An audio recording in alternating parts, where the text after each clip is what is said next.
Welcome back to another episode of Decoded. My name is Jesse, and I'm the writer, director, and narrator for the Lost Codex episodes. And guys, we are back with episode 35. I'm always excited about the number. Every episode, I'm always like, wow, that's a big number. And it happens every week. I always forget in the week after, and then bam, it's like, wow, 35.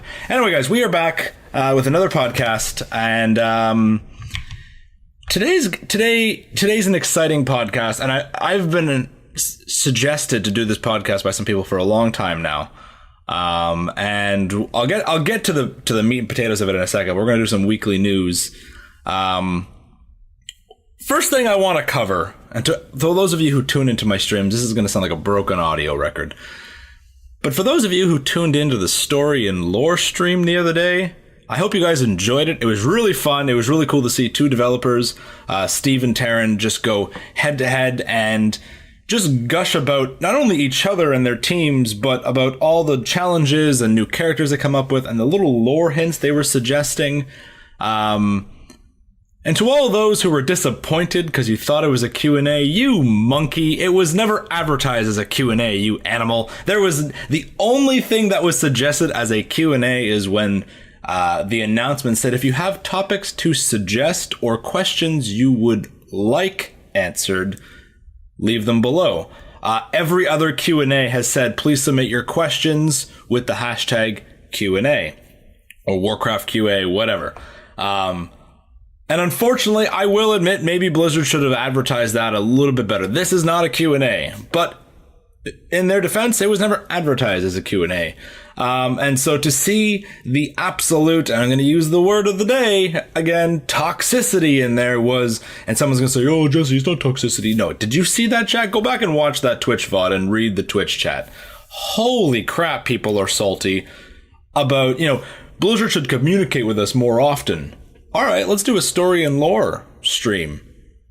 This is awful. This is garbage. It was a shit show. Shout out to the people from my Discord and our community who were in there, actually cheering on Steve and Taryn, but also defending them in the shitstorm of a chat. God bless you. God bless you to those people who did that.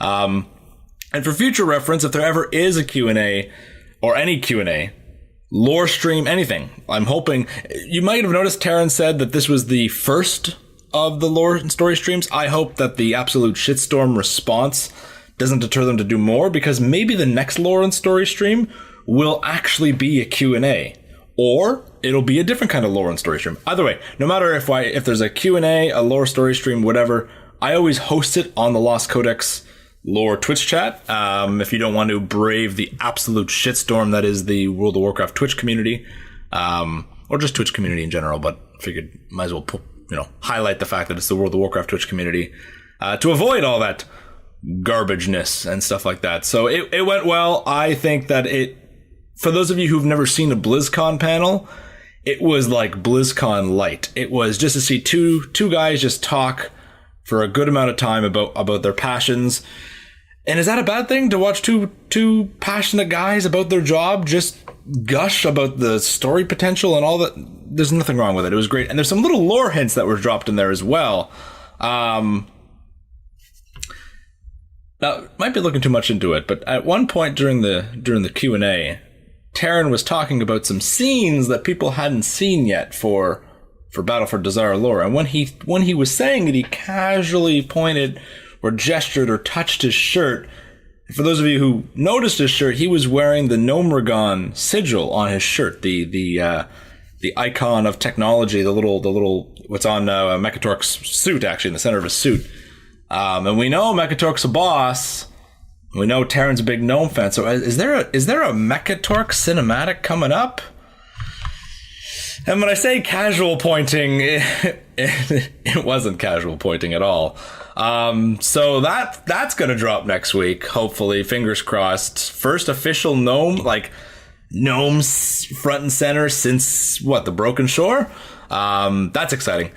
New raid and new PvP season is coming out next week. Blizzard put out a whole new blog on what's new and what's changing. Go check it out. There is new PvP gear coming with Season 2. It's going to be recolors of the Dark Shore sets. I saw someone on Twitter, I saw many people on Twitter complaining that they're just recolors. The PvP sets are recolored. The recolors of Darkshore. Have you not done PvP for the last 4 fucking expansions?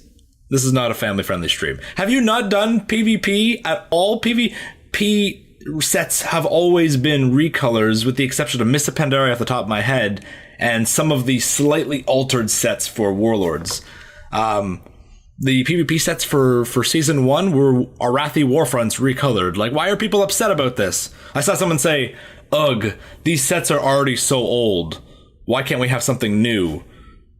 8.1 came out a month ago, you animal, you monkey. Monkey is another word we're going to be using a lot, because it's a polite way of... Anyways, Warfront gear is going to be recolored throughout the entire expansion cycle. You're going to have Warfronts, you're going to have PvP cycles. I don't know why people are upset. What I'm upset about is the coloration scheme of it. I don't like the gold and the Alliance gold and blue on Night Elf sets. Bleh. Get out of here. I like Night Elf. I like the Alliance gold and blue color scheme. Don't get me wrong. But on Night Elf sets, that just seems... No, stop that. Keep it for the human sets. But that's not what this podcast is about. 8.1 data mining has begun, and I know many people are excited for some, spoilers and stuff like that. That's not what we're going to cover here. I'm not even going to go down like a brief list of the stuff. We'll save that for another podcast. We'll do a data mining podcast because those are fun and easy and all that stuff. Let's dive right into the podcast. We're going to talk about islands today. And the big question is, islands seem to be a very controversial topic. Islands, I can see the appeal and why Blizzard thought, okay, this is it's using the scenario technology, but smart AI technology, randomizing encounters. This seems really cool. But the repetitiveness is definitely, I don't want to say an issue, but it's present. And I hope Blizzard isn't abandoning this concept. I hope that they're actually actively trying to evolve it for future patches. Hell, even the next expansion. How cool would it be is if instead of islands next expansion, let's say it's a space expansion, we go back into space like Outlands or something. And instead of islands, we have world hopping where we hop to different worlds, but only small little continents on those worlds. How cool would that be? Different skyboxes change. That'd be so amazing. So I really hope this technology gets better and the randomization is really vamped up. I would love, and there's no way to do this, but I'm thinking of like old Warcraft or RTS maps where maps can be randomly generated. I know that's not possible in World of Warcraft, but imagine if it was, if the island itself just gets randomly, the volcano island is set, but different buildings can generate in. So there's a volcano island with Mogul ruins, or there's a volcano island that's slightly altered with Jinyu villages on it. I don't know. It'd be cool.